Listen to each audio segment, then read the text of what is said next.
Autant de temps sur cet article puisqu'il s'agit de l'article phare de cette réforme, un article dans lequel se trouve cette nouvelle carte des régions. Pour l'instant, les sénateurs ont validé point par point la carte qui était sortie la semaine dernière des travaux de la commission spéciale, avec notamment le fait que l'Alsace reste une région autonome et d'autre part que les régions Midi-Pyrénées et Languedoc-Roussillon restent séparées, et cela contre l'avis du gouvernement. En tout cas, c'est long, très long, notamment parce que chaque élu tient à prendre la parole pour défendre son territoire particulier. A priori, le vote sur l'article 1er devrait avoir lieu dans la soirée. On reparle bien sûr de cette réforme territoriale dans 24 heures Sénat présentée par Delphine Girard. À vous Delphine. Merci beaucoup Tam. Et effectivement, on va reparler de cette réforme territoriale dans 24 heures Sénat. C'est tout de suite.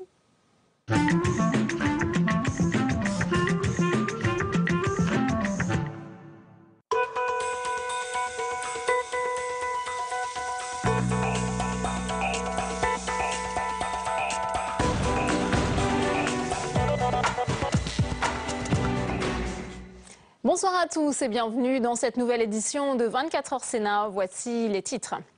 Après la suspension sine die de l'écotaxe, la résiliation du contrat entre l'État et Ecomove, nouveau rebondissement dans la saga de l'écotaxe poids lourd, une annonce faite au Sénat et qui survient le jour où les employés de cette société étaient reçus par le ministère de l'écologie.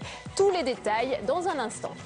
La région Alsace sauvée par les sénateurs. Ils ont poursuivi toute la journée l'examen en seconde lecture du projet de loi sur la délimitation des régions. Comment ont-ils décidé de façonner cette nouvelle carte de France? Le gouvernement sera-t-il d'accord avec leur version? Élément de réponse dans un instant. Choc de simplification, acte 2 pour François Hollande. 50 nouvelles mesures ont été annoncées pour simplifier la vie des entreprises et à terme faciliter l'embauche et la formation, mais aussi générer des gains pour le pays. Ils sont estimés à plus de 11 milliards d'euros d'ici à 2016. Débat à suivre dans ce journal. Cette fois-ci, c'est confirmé. L'État va résilier son contrat passé avec la société Ecomove. L'annonce a été faite cet après-midi en séance au Sénat, en réponse à la sénatrice UMP Marie-Hélène Désego qui souhaitait connaître la position du gouvernement sur cette saga à rebondissement. Retour sur cette journée avec Paul Bouffard et Pauline Dame. Bureau 614 au Sénat. Marie-Hélène Désego s'apprête à entrer dans l'arène.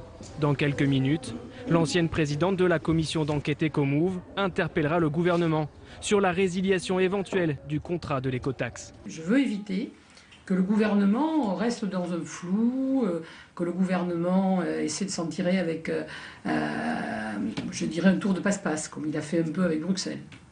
Je veux que devant nous, il ait vraiment la franchise de son action. Vous me suivez ? Demain, 31 octobre, c'est la date butoir. Le contrat stipule que si l'État résilie après cette date, il devra 800 millions d'euros immédiatement à la société Ecomove, en charge à l'origine de collecter la taxe. Les parlementaires veulent savoir, alors la question est directe. Je voudrais revenir sur la saga de l'écotaxe. Allez-vous vers une résiliation du contrat par voie contractuelle d'ici demain, 31 octobre, parce que c'est demain, cette date résulte du protocole que l'État a signé cet été avec la société Ecomove. Le gouvernement a décidé de résilier le contrat de partenariat conclu avec Ecomove le 20 octobre 2011. Résiliation. Pour l'État, il y a encore des zones d'ombre sur la constitutionnalité du contrat.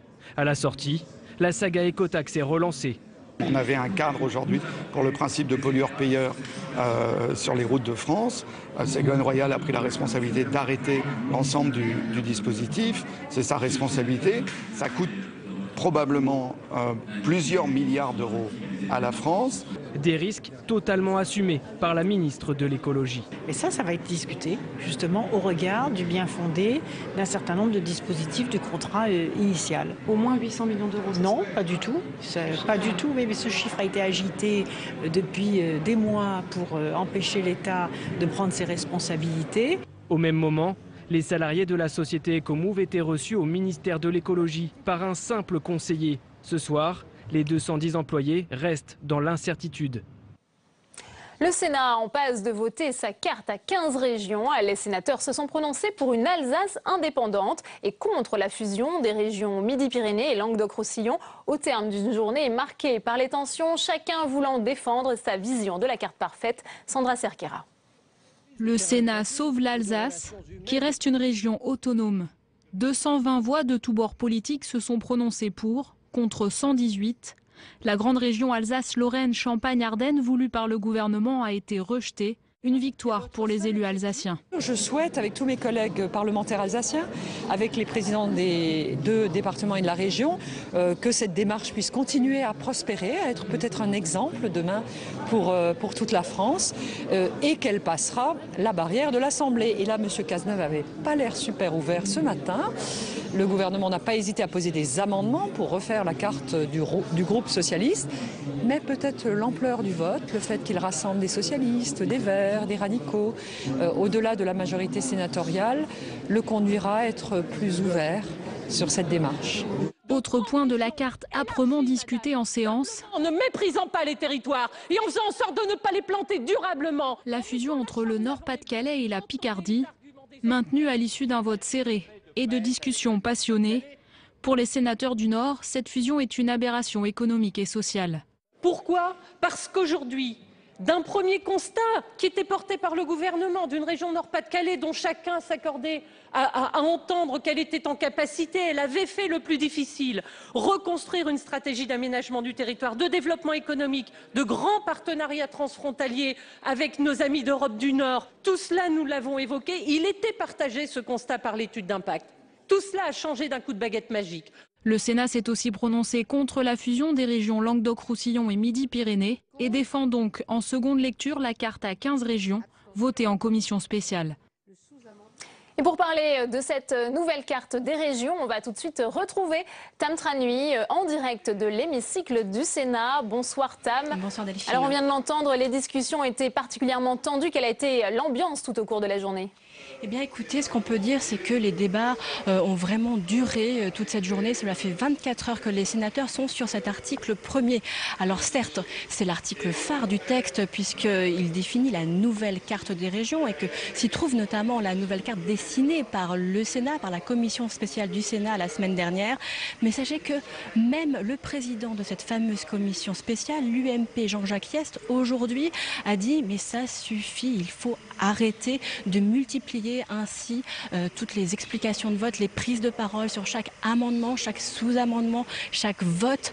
Du coup, eh bien, les sénateurs espèrent en tout cas qu'après le vote sur cet article premier, les discussions devraient s'accélérer. Mais en tout cas, cela s'explique. Ça s'explique notamment parce que eh bien, chaque élu a tenu à vraiment défendre son territoire particulier lors de cette discussion. Alors, il y a eu des discussions enflammées, bien sûr, on les a entendues, sur l'Alsace hier soir et ce matin, mais il y a aussi eu des discussions enflammées tout à l'heure, par exemple, sur la Bretagne et les Pays de la Loire, 2 régions qui vont rester séparées, et cela même si certains élus souhaitaient ardemment qu'elles puissent se marier. Je cite par exemple le sénateur écologiste Ronan Dantec: la crédibilité globale de cette réforme s'est fracassée sur l'ouest de la France. Les mots sont forts. Également à noter tout à l'heure, eh bien, l'intervention du président du groupe RDSE, groupe à majorité de radicaux de gauche, Jacques Mézard, lui, qui est intervenu à plusieurs reprises pour défendre eh bien, la place, le Cantal, dont il craint réellement qu'il reste le parent pauvre avec la fusion, par exemple, des régions Rhône-Alpes-Auvergne. Alors vous l'avez dit, hein, Tam, cela fait maintenant 24 heures que les sénateurs sont sur cet article premier. Pensez-vous que le vote va intervenir eh bien, avant la coupure cette nuit ? Sur l'article premier, sans doute, puisqu'il reste encore seulement 2 amendements à examiner et que très certainement avant la coupure du dîner, eh bien, les sénateurs devraient voter ce texte et on s'achemine à cet article et a priori on s'achemine vers un vote de la carte sortie de la commission spéciale. Quant au vote sur le texte, il y a encore plus de 150 amendements à examiner et là cela est beaucoup plus compliqué. On sait en tout cas que depuis le début de la semaine, tous les sénateurs souhaitaient que cela se termine cette nuit. Certains parlaient même, certainement les plus optimistes, d'un débat qui se termine ce matin. Donc, en tout cas, eh bien, la surprise demeure pour un vote ce soir. Merci beaucoup Tam pour toutes ces explications. Et regardez, on a posé la question aux internautes de notre partenaire l'Obs. Êtes-vous intéressé par le redécoupage des régions? Les internautes ont répondu oui à 69%, non à 30% sur 493 votants. Et qu'en est-il de la culture dans ce nouvel acte de la décentralisation? Qui aura la compétence pour financer les projets culturels? Le Sénat a organisé hier une table ronde sur ce thème qui inquiète les acteurs du monde culturel. C'est le cas à Bobigny, en Seine-Saint-Denis, où s'est rendu Cécile Sixou, reportage. Donc quand les artistes y répètent, ils sont dans la configuration du plateau sur lequel ils joueront dans la grande salle. Patrick et Jean-Marc sont impatients. Dans 2 ans, ils travailleront dans un théâtre tout neuf. La rénovation va bientôt commencer. Donc là, le gradin était entièrement démonté. Coût total des travaux, 14 millions d'euros. Pour ce projet, toutes les collectivités ont été réquisitionnées. La ville de Bobigny, donc c'est elle qui pilote le projet avec les partenaires que sont donc le département, mais pas seulement pour le coup pour les travaux, puisqu'il y a aussi Est Ensemble, la communauté d'agglomération, et la région. Un montage financier exclusivement public. Le théâtre de Bobigny, comme beaucoup de lieux culturels, dépend totalement des collectivités. Alors quand l'État annonce une baisse des dotations ou une réforme des territoires, ils sont directement concernés et inquiets. C'est aussi leur avenir qui est en jeu. Au Sénat, les acteurs des collectivités rencontraient la commission des affaires culturelles à ce sujet. Vous connaissez ? On s'est salué, président de la région Centre. Avec la nouvelle carte de France, qui va faire quoi en matière de culture? La question n'est toujours pas tranchée. Nous demandons à ce qu'il y ait une clarification et qu'on se penche sur le bébé, qu'on essaye de définir le périmètre de la compétence culture. C'est pas facile parce que la culture, ça va du lien social à l'art. La région notamment demande plus de compétences. Il ne faut pas que cette prise de compétences obligatoire en vienne à organiser une région centralisatrice de toutes les politiques. Parce que le principe de la culture, c'est aussi le partage et un ensemble de collectivités qui interviennent de manière conjointe dans un secteur donné. Derrière cette bataille de la culture se cache un autre enjeu. À l'heure où l'on demande aux collectivités de se serrer la ceinture, récupérer la culture, c'est aussi récupérer des financements. Alors que la Suède a reconnu aujourd'hui par décret l'État de Palestine, devenant ainsi le premier pays occidental de l'Union européenne à prendre cette décision, la sénatrice écologiste Esther Benbassa a déposé une proposition de résolution en ce sens. Un pas en avant pour une paix juste et durable selon elle. Elle va donc œuvrer à présent auprès de ses collègues pour que sa proposition soit entendue. On l'écoute au micro de Jonathan Tessier. Je vais essayer de prendre des contacts, prendre mon bâton de pèlerin et aller voir les autres sensibilités au Sénat. Je vais essayer de rencontrer M. Fabius et puis je vais continuer à faire avancer la question pour avoir leur accord, parce que c'est pas la peine de jouer solo et de n'obtenir rien. Moi, j'ai fait ça pour la cause, j'ai pas fait pour ma personne. Le décès de Xavier de Villepin, ancien sénateur UMP et père de l'ancien Premier ministre Dominique de Villepin, à l'âge de 88 ans. Industriel, Xavier de Villepin a été sénateur des Français de l'étranger de 86 à 2004. Retour sur son parcours avec Pierre-Henri Gergonne. Il y avait chez Xavier de Villepin ce subtil mélange d'autorité, de courtoisie et de bienveillance non feinte. Les questions internationales étaient sa passion. Élu en 1986 sénateur des Français établis hors de France, c'est presque naturellement qu'il fut élu à la tête de la prestigieuse Commission des Affaires étrangères, un poste qu'il occupa de 1993 à 2002. Sa carrière d'industriel de haut vol l'y destinait, comme une certaine tradition familiale féconde en serviteur de l'État, parlementaire ou diplomate. Je n'ai jamais manqué un jour à cette vocation qui m'est venue sur le tard et qu'elle m'a toujours profondément passionné, que j'aime ce que je fais et que je suis très heureux de m'occuper de la politique étrangère et de la défense de mon pays.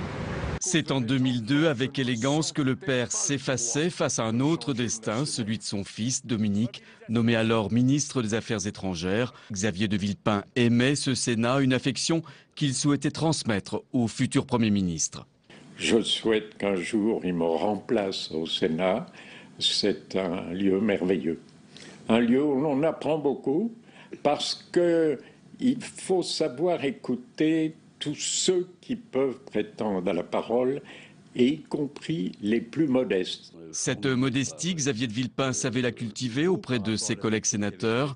Ce soir, le président du Sénat, Gérard Larcher, rend hommage à un esprit brillant et à la hauteur de vue de l'ancien sénateur, disparu à l'âge de 88 ans. Bernard Cazeneuve s'est défendu une nouvelle fois d'avoir manqué de compassion après le décès de Rémi Fraisse dans le Tarn. C'était cet après-midi lors des questions d'actualité au gouvernement. On écoute le ministre de l'Intérieur. On m'a reproché encore ce matin de manquer de cœur et de ne pas avoir de compassion. Je suis devant la représentation nationale et je veux sur ces sujets m'exprimer en sincérité. J'ai, au cours des dernières années, eu à connaître des drames dans ma propre circonscription. Et lorsqu'un événement de ce type se produit et que vous êtes ministre de l'Intérieur, vous interrogez votre conscience et les choses au plus profond de vous-même. Vous essayez de trouver les mots justes et vous les adressez à ceux auxquels vous devez les adresser avec pudeur. Voilà ce que j'ai essayé de faire. Voilà comment j'essaie de me comporter face à cette épreuve pour la famille de Rémi Fraisse, qui est aussi, je veux vous le dire, une épreuve pour moi. Et je regrette que certains profitent de cet événement, non pas pour que la vérité l'emporte, mais pour faire de la politique en abaissant tout. En bref, condamnation de l'hebdomadaire d'extrême droite Minute qui avait comparé la garde des Sceaux, Christiane Taubira, à un singe. Son directeur de la publication devra verser une amende de 10 000 €. Interrogation après les vols de drones signalés ces dernières semaines au-dessus des centrales nucléaires françaises. L'armée de l'air estime qu'il n'y a pas de menace significative. EDF tente aussi de rassurer, qualifiant ces incidents de sans conséquences. Mais toutefois, EDF a décidé de porter plainte. 24h Sénat, tout de suite le débat.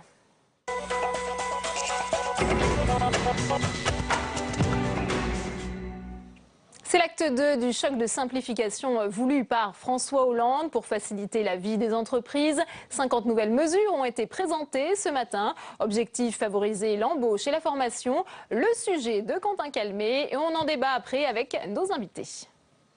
18 mois après l'annonce d'un choc de simplification, l'exécutif accélère et présente de nouvelles mesures.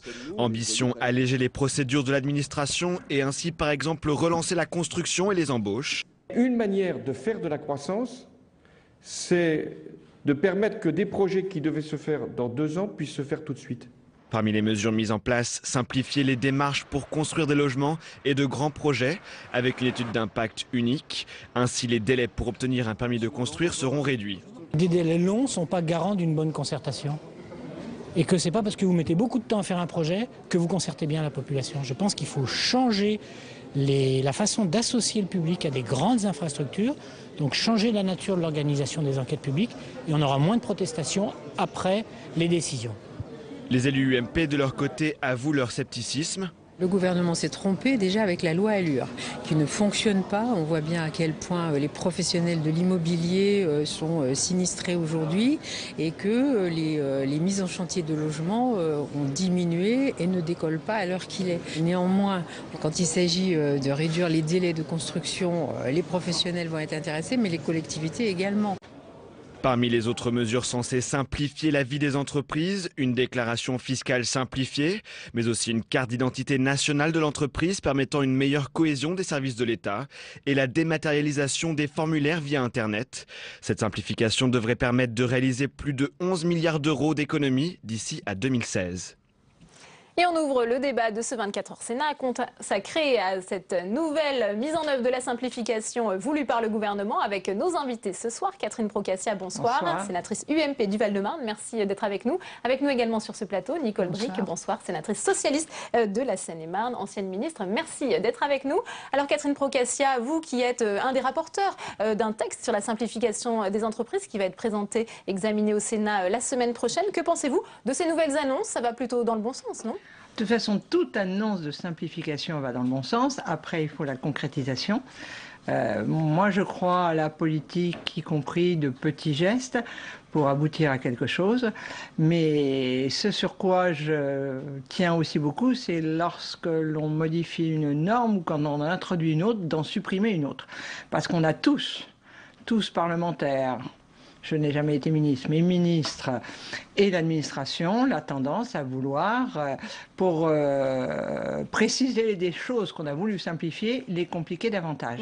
Donc, mais là, on a déjà des éléments de réponse du gouvernement, avec peut-être la création d'une autorité qui serait chargée de veiller à tout cela. Je ne suis pas sûre que c'est l'autorité qui soit le plus efficace, et la création d'une autorité, en supprime-t-on une autre, puisqu'il y avait un conseil qui avait été de simplification qui existait. Donc si on nous annonce une autorité, faudrait-il ne pas qu'elle existe avec une qui existe déjà? Et je ne suis pas sûre que ce soit les autorités qui soient le plus efficaces pour simplifier les choses. Nicole Bricq, est-ce que vous croyez vraiment à ce dépoussiérage du millefeuille administratif cette fois-ci? Je l'applaudis dès demain. Quand j'étais ministre, j'ai réalisé une fusion. J'ai proposé au président de la République une fusion de 2 organismes de l'État pour améliorer la compétitivité et la présence des entreprises à l'internationalisation. Et du reste, j'ai le plaisir, la semaine prochaine, j'aurai le plaisir de voter l'article de la loi de simplification qui met en œuvre 14 des mesures préconisées par le Conseil de simplification. Pourquoi c'est important ? Ça améliore la compétitivité et l'attractivité du territoire. Il se trouve que je m'occupais d'attractivité et en même temps de compétitivité à l'export. Et j'ai pu constater que, vu de l'étranger, notre complexité administrative était un handicap. De la même manière pour que les téléspectateurs comprennent bien, Nicole le Bricq, handicap d'avoir des échelons de collectivités locales auxquels il faut demander à chacune une autorisation. Ça retarde, ça coûte cher. Et ça coûte cher aux entreprises et ça ne va pas non plus, il n'y a pas que les employeurs, la simplification de la feuille de paye. Pour ceux qui la lisent, notamment les salariés, c'est quand même une mesure qui sera traduite à un moment ou à un autre et qui a été annoncée aujourd'hui. Grâce à ces mesures, pensez-vous que les conditions vont enfin être réunies pour favoriser la création d'emplois, les embauches? C'est un des objectifs poursuivis par ce choc de simplification. Moi, je ne crois pas que ça crée des embauches. Ça évitera peut-être des pertes d'emplois. Puisque là, pour l'instant, on est à chaque instant en train de créer des nouvelles normes, des nouvelles règles. Et en l'occurrence, on est en train de parler de mesures de simplification, mais on va avoir des textes budgétaires, ils sont actuellement à l'Assemblée nationale, des textes sociaux dans lesquels on va encore modifier les règles. Je crois qu'une chose essentielle serait la stabilité des règles et non pas changer tous les 3 mois, tous les 6 mois comme on le fait actuellement les modalités de fonctionnement des entreprises. Les petites entreprises n'en peuvent pas. Et là aujourd'hui, j'ai entendu que le président de la République annonçait des mesures en matière d'apprentissage et de simplification. Très bien, je ne sais pas quels sont le contenu, mais on a modifié l'année dernière l'apprentissage. Là, il y a des nouvelles mesures sur l'apprentissage. On en fait encore dans 3 mois, dans 6 mois ou dans 9 mois. Est-ce qu'on ne peut pas, une bonne fois pour toutes, dire, bon voilà, il y a 3 ou 4 mesures, on les fait en une seule fois, mais cette juxtaposition et succession de mesures sont ingérables pour les entreprises. On a le sentiment que d'un côté, il y a la volonté affichée du gouvernement de simplifier la vie des entreprises, et puis quand paraissent certains décrets d'application, notamment concernant la loi sur l'économie sociale et solidaire, il y a des décrets qui posent problème aux entreprises sur la cession justement des entreprises. Y compris les parlementaires. Je crois que la force d'un parlementaire, elle ne réside pas de mettre son nom sur un amendement qui peut complexifier la loi. Combien de textes avons-nous vu qui arrivaient avec 10 articles et qui ressortaient avec 30 ? Par exemple. Donc c'est pour ça que je pense que c'est très important la méthode du gouvernement. Il y a un conseil de simplification qui a été mis en place. Des entreprises y siègent avec des organisations de salariés et aussi des parlementaires. Et c'est le travail que nous traduisons dans les lois d'habilitation pour les ordonnances la semaine prochaine. Mais l'idée d'une haute autorité, enfin je ne sais pas si elle sera haute, mais d'une autorité, il faut voir ce qu'elle va faire. Ça m'apparaît extrêmement important. Elle va, avant même que la décision soit prise, évaluer l'impact des projets sur la vie des entreprises, sur la vie des salariés, sur les collectivités locales, parce qu'il faut qu'on arrête de produire tous des normes et des complexités. Et je crois qu'elle aura son intérêt, car elle fera une étude d'impact pour dire ça ira, ça ce n'est pas faisable. Parce que combien de fois on modifie la loi après, parce qu'on s'aperçoit qu'elle n'est pas appliquée, faute de pouvoir être appliquée. Catherine Procaccia, est-ce qu'il n'y a pas un risque non plus à trop vouloir simplifier? Il y a quand même des garde-fous qui sont nécessaires, notamment en matière de protection des salariés aussi. Je ne crois pas que ce soit un danger à partir du moment où ça a été pensé, conçu, concerté auparavant. Mis à part que simplifier, je suis quand même un peu dubitative parce que là, on est en train de voter le texte, d'analyser d'abord le texte sur la simplification et sortent des décrets. Et ces décrets, ils sont en train de saboter tout le travail de simplification parce que ils sont hyper compliqués. Vous parliez de celui de l'information des salariés. Oui. Il y a ceux sur la pénibilité. Il y a une angoisse permanente. Et Madame Bricq parlait, en tout cas en commission, de l'importance du ministre qui doit suivre ce que fait son administration. Eh bien, les décrets et l'administration, j'ai l'impression qu'elle ne suit que très rarement la volonté politique, quelle qu'elle soit. Nicole Bricq, tout appareil administratif, justement, à l'occasion des décrets, tente de reprendre la main. Moi, comment on fait, justement ? Il faut vraiment surveiller l'application des textes. Et c'est vrai que le compte pénibilité qui a proposé 10 critères. Il faut définir ce que c'est que la pénibilité. Bon, le gouvernement a entendu les critiques, notamment celles qui émanaient de la CGPME. Moi, je les ai reçues, la CGPME de la Seine-et-Marne, avec mes collègues parlementaires. Nous étions encore dans la majorité sénatoriale. Et c'est vrai que les 10 critères qui devaient être appliqués au 1er janvier 2015, pour une petite entreprise, même une sont PME... Trop contraignants, c'est ce que vous dites Non, mais c'est trop compliqué. Trop compliqué. Donc, le gouvernement a entendu, et sur les 10 critères, il a dit on n'en appliquera que 4, les plus simples, au 1er janvier 2015, et les autres, on verra au 1er janvier 2016. Mais le décret est quand même sorti avec mais à partir des premiers qui sont les plus simples, on verra si effectivement il faut continuer. Mais c'est vrai qu'une bonne idée, et une idée qui va le sens de nouveaux droits pour les salariés, peut être effectivement complexifiée par le travail qu'il y a derrière. C'est pour ça que je le revendique. Il faut qu'un ministre suive l'application des lois qu'il fait voter. Code du travail jugé trop compliqué, illisible, qui comporte je ne sais pas combien... Le code du travail, le code de l'administration fiscale, c'est vraiment... Les représentants des entreprises critiquent quand même aussi.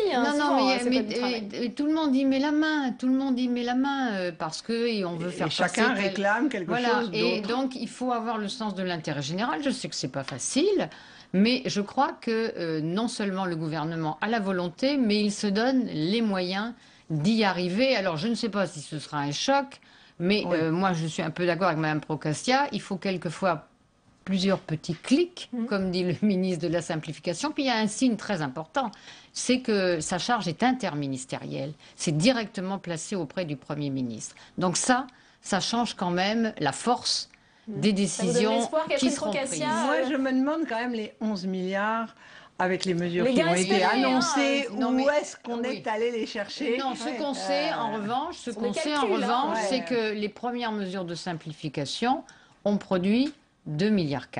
Ça, c'est sûr. Donc partons là-dessus. Mais bon, moi je suis un peu d'accord, il faut faire attention aux analyses macroéconomiques. Mais il faut évaluer. Et c'est l'intérêt de la démarche aussi, c'est que tous les 6 mois, on rend compte. Alors on rend compte aujourd'hui. Il faut pouvoir remettre en cause le président de la République. Vient d'annoncer aussi Pierre Gattaz, le patron du MEDEF, qui appelle la France, je cite, à sortir de la convention de l'Organisation internationale du travail, l'OIT, qui oblige à justifier un licenciement. Qu'est-ce que vous pensez de cette proposition? L'OIT, pour avoir assisté à un certain nombre de réunions de l'OIT, je me suis de temps en temps demandé à quoi servait l'OIT, puisqu'elle était en train de condamner des pays qui ont un droit du travail, qui protègent leurs salariés, qui ont des règles et qui n'interviennent pas dans les pays qui n'ont aucune de ces règles. Mais donc l'OIT intervient souvent en plus de toute la législation qui existe en France et qui, pour ma part, est déjà protectrice. Donc si on s'attaque à quelque chose, c'est pas l'OIT. La protection du salarié en cas de licenciement, elle existe, et je ne vois pas pourquoi... Si, on peut y toucher, on peut regarder les normes, mais je vois pas ce que vient faire l'OIT là-dedans. Qu'est-ce que vient faire l'OIT là-dedans? Monsieur Gattaz nous a habitués à des foucades. Il est capable de dire ça aujourd'hui et puis dans 3 jours de dire le contraire. Il nous a quand même habitués. Mais moi, je considère que l'OIT est une excellente organisation. Elle n'a pas de force de prescription parce c'est une organisation mondiale. Il n'y en a pas tant que ça. Donc effectivement, il y a des disparités d'un pays à un autre. Mais moi, j'ai noté que quand il y a eu l'affaire du Rana Plaza au Bangladesh, elle a été très présente, l'OIT. Merci à toutes les deux d'avoir été les invités de ce journal. À 22h, vous retrouvez Sonia Mabrouk. Très bonne soirée et à lundi.